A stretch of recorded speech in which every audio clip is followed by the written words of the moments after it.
Il y a une phrase que j'aime beaucoup qui dit « écouter pour entendre plutôt que écouter pour répondre ».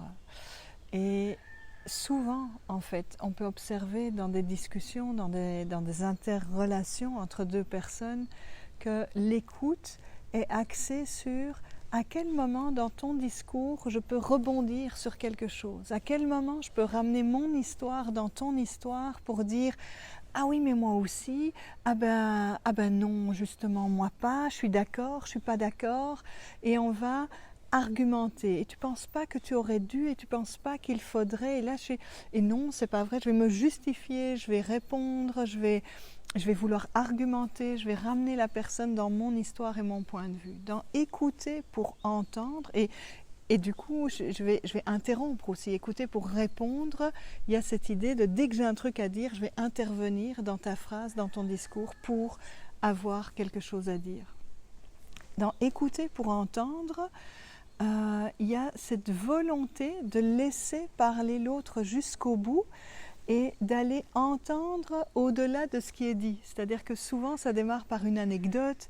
Voilà ce qui m'est arrivé, voilà ce qu'il m'a dit, voilà ce qu'elle m'a fait. Et ça, on pourrait dire, c'est l'anecdote. Et plus je vais aller dans cette curiosité d'entendre ce qu'il y a derrière, mais finalement, on va passer de l'anecdotique au vécu émotionnel de la personne. Et écouter pour entendre, ça pourrait être laisser aller l'autre jusqu'au bout et lui permettre d'entendre qu'est-ce qui est vraiment touché dans cette situation-là. Et d'aller jusqu'à est-ce que je t'ai bien entendu si je reformule ce que tu as dit.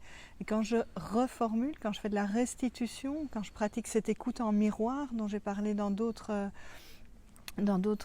vidéos, alors la personne peut faire « oui, c'est ça que j'ai dit ». Et là, je vais me sentir rejoint ou rejointe quand je peux faire un oui de soulagement et je peux me dire que j'ai été entendu réellement et pas que j'ai eu une réponse.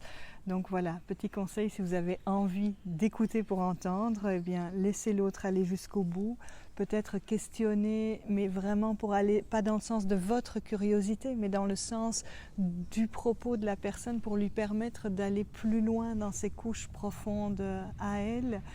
Et puis restituer une fois que c'est terminé pour juste vous assurer que vous êtes bien avec la personne. Est-ce que c'est ça que tu as dit? Et dès que vous avez un oui, alors vous pouvez vous dire que votre qualité d'écoute a augmenté et bonifié. À bientôt pour une autre pépite de com'.